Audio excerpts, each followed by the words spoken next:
Assalamualaikum warahmatullahi wabarakatuh. Saya Vanessa Noviana Sofiani dengan NPM 2051040349. Adapun tujuan saya membuat video ini untuk memenuhi ujian akhir semester pada mata kuliah Green Economy and Trade yang diampu oleh Bapak Alif Rahman Setianto, Magister Ekonomi.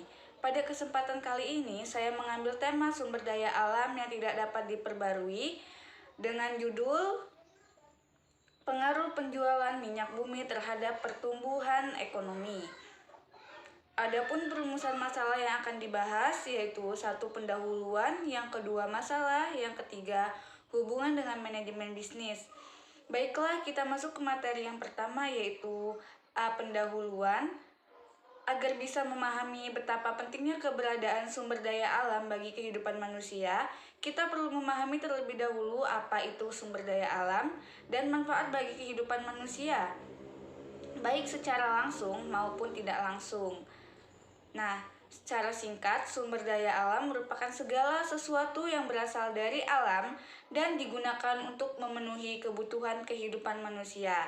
Sumber daya ini terbagi atas sumber daya alam biotik, yaitu makhluk hidup, dan abiotik, yaitu benda mati. Jenis-jenis sumber daya alam yang tidak dapat diperbarui merupakan jenis material akan habis apabila digunakan terus-menerus atau memiliki batas waktu dan jumlah pemakainya. Apabila habis, tidak dapat tersedia kembali dalam waktu singkat. Diperlukan waktu bertahun-tahun, bahkan hingga jutaan tahun untuk bisa memperolehnya kembali. Karena proses pembentukannya membutuhkan proses dan waktu panjang, sehingga tidak dapat diambil kembali dalam waktu singkat. Sumber daya alam tidak dapat diperbarui ini merupakan bagian penting dalam setiap aspek kehidupan manusia dan memiliki harga jual tinggi. Oleh sebab itu, beberapa pihak menggunakan secara berlebihan, mengeruknya, juga melakukan eksploitasi untuk mendapatkan banyak uang. Beberapa contoh sumber daya alam yang tidak dapat diperbarui. Jadi, ada beberapa contoh nyata sumber daya yang masuk dalam kategori tidak dapat diperbarui. Sumber daya alam semacam ini digunakan di berbagai aspek kehidupan, baik secara langsung maupun hasil olahannya. Berikut adalah beberapa contohnya.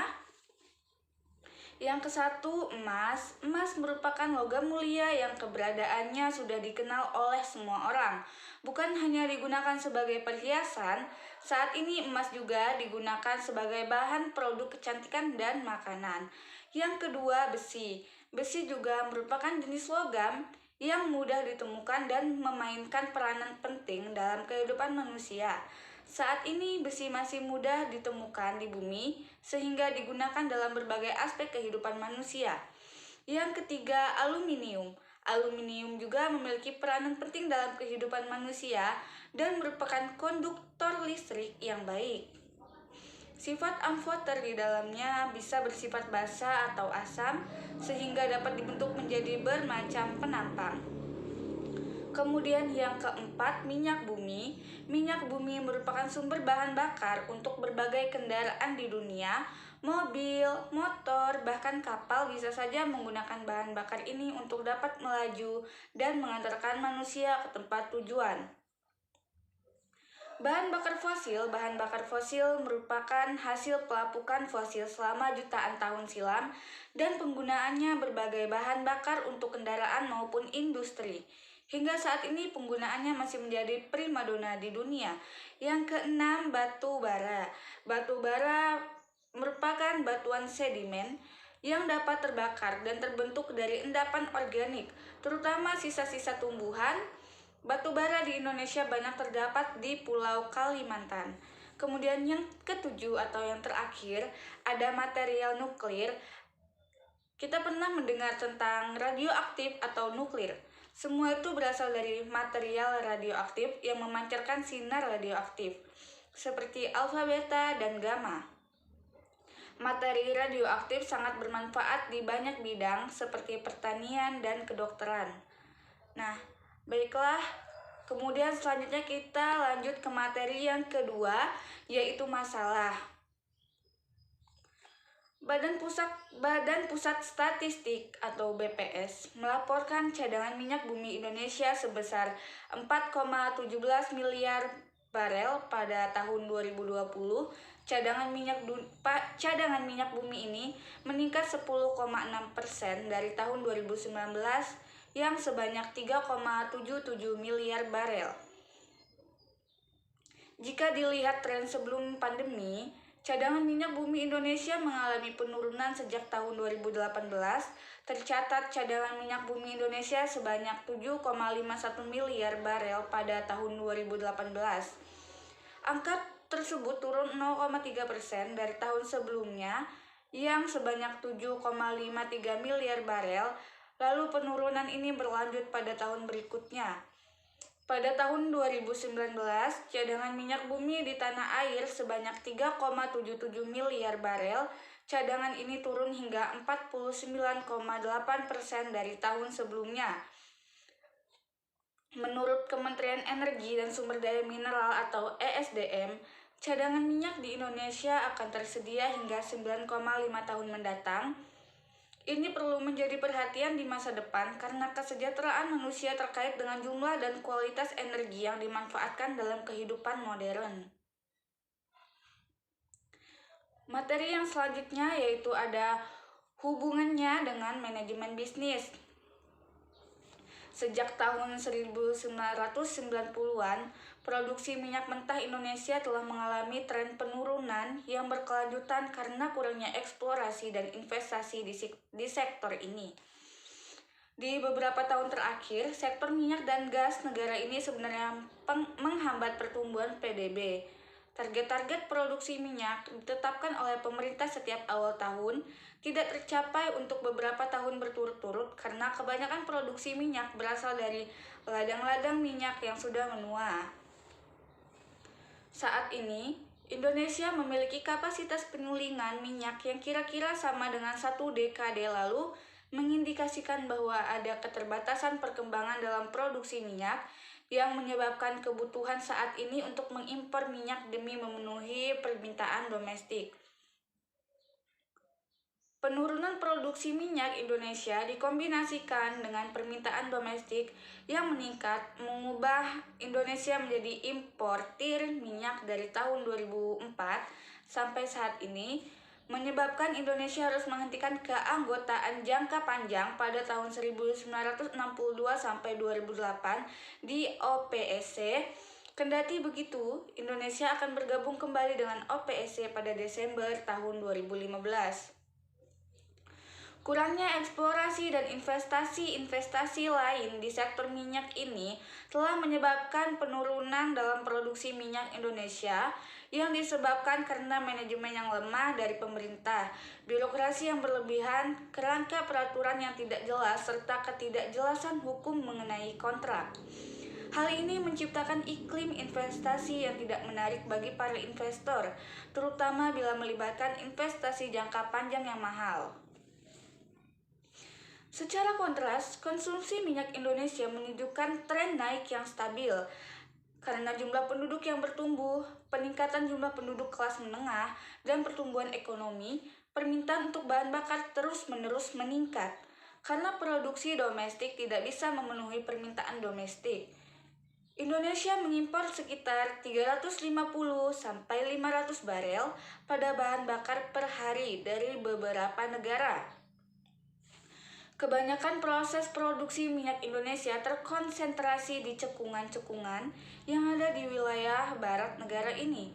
Namun, karena hanya sedikit penemuan minyak baru yang signifikan di wilayah barat ini, pemerintah telah mengubah fokusnya ke wilayah timur Indonesia.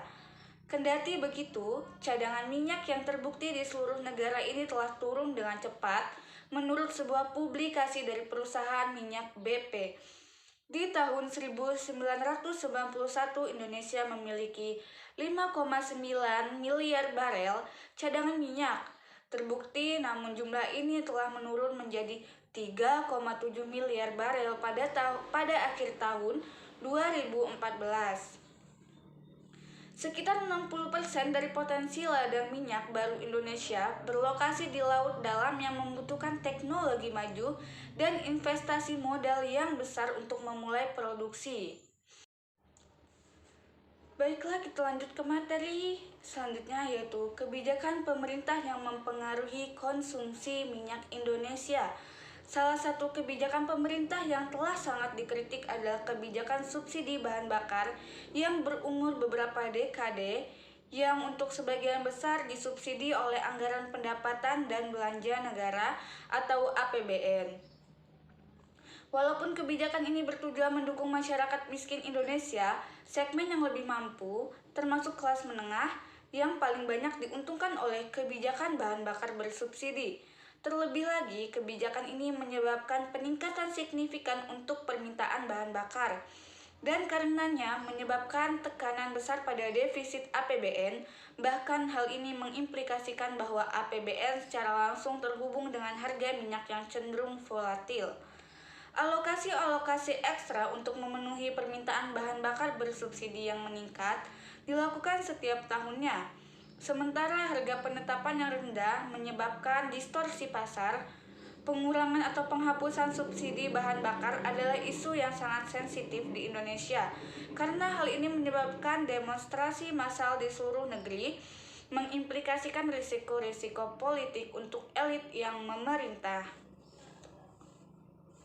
Setelah dua kenaikan harga bahan bakar bersubsidi di Juni 2013 dan November 2014 memicu inflasi tinggi dan demonstrasi, pemerintah Indonesia akhirnya memutuskan untuk menghapuskan subsidi bensin pada tahun 2015. Sebuah tindakan yang relatif mudah karena rendahnya harga minyak bumi dunia pada awal tahun 2015. Sambil memperkenalkan subsidi tetap sebesar 1.000 per liter untuk diesel, tindakan ini didukung oleh organisasi-organisasi internasional seperti Bank Dunia dan International Monetary Fund. Selanjutnya, materi yang terakhir, yaitu kontribusi minyak untuk perekonomian domestik Indonesia. Sektor minyak dan gas Indonesia secara rutin berkontribusi signifikan untuk perekonomian Indonesia melalui pendapatan ekspor dunia dan cadangan devisa negara. Kendati begitu, karena kontribusi minyak telah menurun selama 1 dekade terakhir, begitu pula dengan ini, kombinasi minyak dan gas berkontribusi untuk sekitar 13% dari pendapatan domestik. Di tahun 1990, angka ini mencapai 40%. Seperti yang disebutkan di atas, sektor minyak saat ini sebenarnya menghambat perekonomian Indonesia untuk mencapai level pertumbuhan yang lebih tinggi. Menurut informasi dari Kementerian Energi dan Sumber Daya Mineral, cadangan minyak mentah terbukti yang ada saat ini akan bertahan untuk sekitar 23 tahun. Kebanyakan produksi minyak di Indonesia dilaksanakan oleh para kontraktor asing menggunakan pengaturan kontrak pembagian produksi. Chevron Pacific Indonesia, anak perusahaan Chevron Corporation, adalah produsen minyak mentah terbesar di negara ini, berkontribusi sekitar 40% dari produksi nasional. Pemain-pemain besar lainnya di Indonesia Minyak Indonesia adalah Badan Milik Usaha Negara atau BUMN, Pertamina, Total, ConocoPhillips, PetroChina, CNOOC, Medco, BP, Codeco, dan ExxonMobil. Nah, jadi itu saja presentasi yang dapat saya sampaikan. Kurang lebihnya saya mohon maaf, kepada Allah saya mohon ampun. Wabillahi taufiq wal hidayah. Wassalamualaikum warahmatullahi wabarakatuh.